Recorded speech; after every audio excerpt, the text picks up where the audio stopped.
Hey everyone, and welcome to The Explainer. Today we've got an absolutely fascinating story to uncover.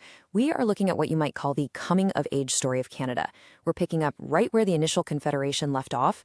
We're going to trace how a really modest 1867 Dominion evolved, step by step, into the fully independent, globally recognized nation we know today. It's a massive story. We're talking huge expansion, monumental engineering, deep human sacrifice, and just this gradual, determined path to sovereignty. Okay, let's dive right in.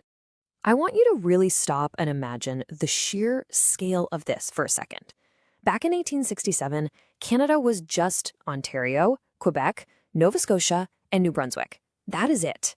So how do you get from that starting point to literally the second largest country on Earth? Bridging that massive geographical and political gap required moving at an incredibly rapid, propulsive pace. I mean, the initial map was redrawn so fast. The new government was absolutely determined to unite the land from the Atlantic Ocean all the way across the Pacific. In 1870, they made this massive, game-changing move by acquiring Rupert's Land and the Northwestern Territory from the Hudson's Bay Company. That exact same year, Manitoba was carved out as the 5th province. Just 1 year later, in 1871, British Columbia joins Confederation, and then Prince Edward Island comes on board in 1873.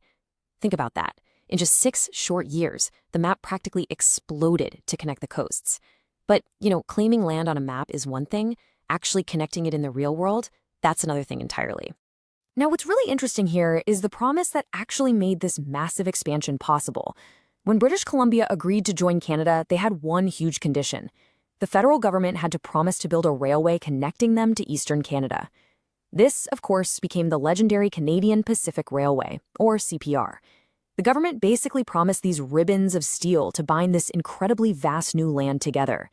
Construction kicks off in the 1880s, and it all culminates on November 7, 1885, when Donald Smith, he was the director of the CPR, drove the final spike. It honestly stands as one of the greatest engineering achievements in Canadian history. But to truly understand this period, we really have to look at two sides of the same coin. We have to balance the epic scale of this achievement with the harsh reality of exactly how it was accomplished. On one hand, yes, the railway fulfilled a national dream. It connected Canadians across thousands of miles, it drove settlement out west, and it massively boosted trade.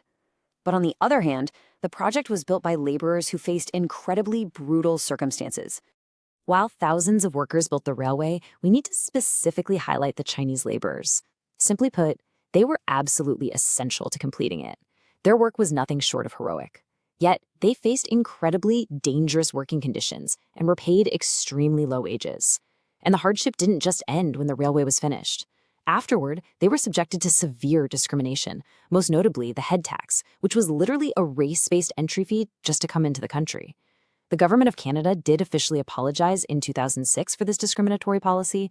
Their vital contribution remains a deeply, deeply important part of Canada's story. So once those ribbons of steel were put down, the map was finally ready to be filled. And this brings us to the opening of the Western frontier. This massive immigration boom was championed by Sir Wilfrid Laurier. He was actually the first French-Canadian prime minister since Confederation. Fun little fact for you. If you check your wallet, his portrait is the one on the Canadian $5 bill. Anyway, Laurier aggressively encouraged immigration to the West to settle all these vast new territories. The crucial point here is that the railway is what actually made it possible for these settlers to arrive in such huge numbers. Canada's economy just booms as 1 million British and 1 million American immigrants arrive, and they were joined by diverse settlers from all over Europe. We're talking 170,000 Ukrainians, 115,000 Poles, and tens of thousands from Germany, France, Norway, and Sweden. They established farms and towns right across the prairies. They basically lit up the map, turning agriculture into a massive foundational industry for Manitoba, Saskatchewan, and Alberta. With a population booming like that, the political map really needed to catch up. In 1905, both Alberta and Saskatchewan were officially established as provinces. Much later, in 1949, Newfoundland and Labrador joined up as the 10th province. And then finally, completing the modern map that we know today, Nunavut was created in 1999. This was a profoundly important step because it provided a territory with a majority Inuit population, giving them greater self-government. Which brings us to this incredibly important number, 13.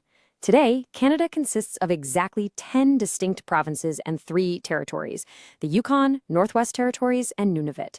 Together, they unite to form that unbelievably vast, second largest country on Earth that we talked about at the very beginning.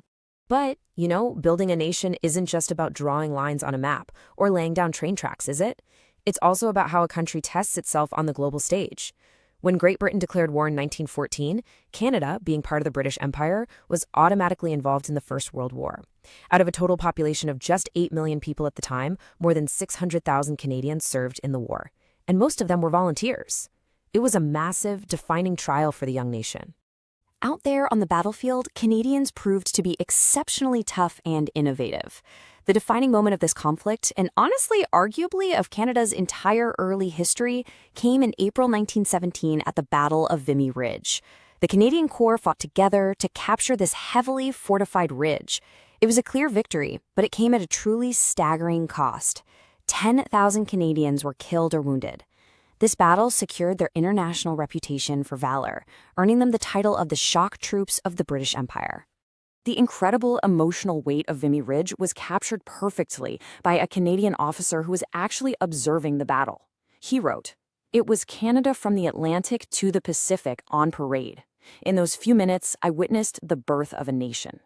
For a lot of historians, and certainly for the troops who were right there in the mud, Vimy Ridge wasn't just a military victory. It was the emotional and national climax of Canada's coming of age. That newfound global respect, which was paid for with immense sacrifice, fundamentally changed Canada's relationship with Britain. It sparked what you could call a political level up. Think of it as a ladder. Canada started as a British colony. Then it became a dominion in 1867, managing its own local affairs. Then it moved to legislative independence in 1931. And finally, it achieved full constitutional control in 1982. It was this gradual, steady evolution from physical expansion to total legal sovereignty.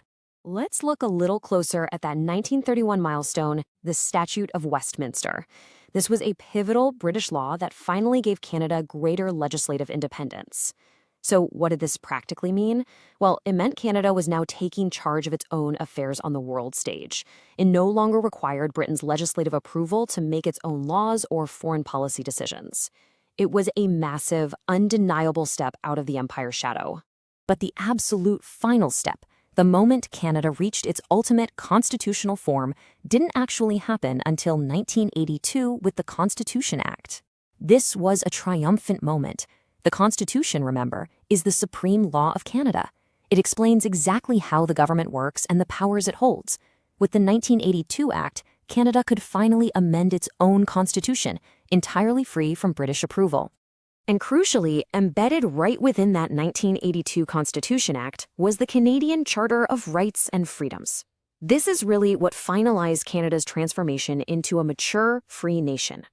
The Charter legally protects fundamental everyday rights.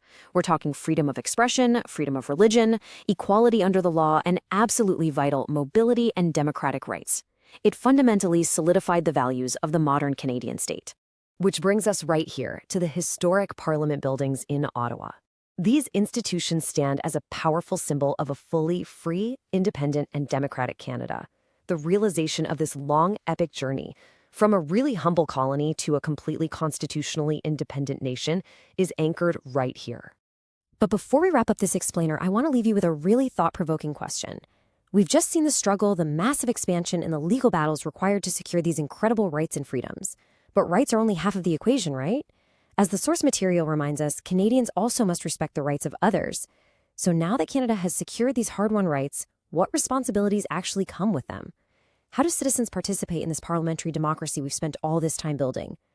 Keep that question in mind, because understanding those exact duties is what we'll be breaking down next time when we explore the inner workings of the government. Thanks for learning with me today.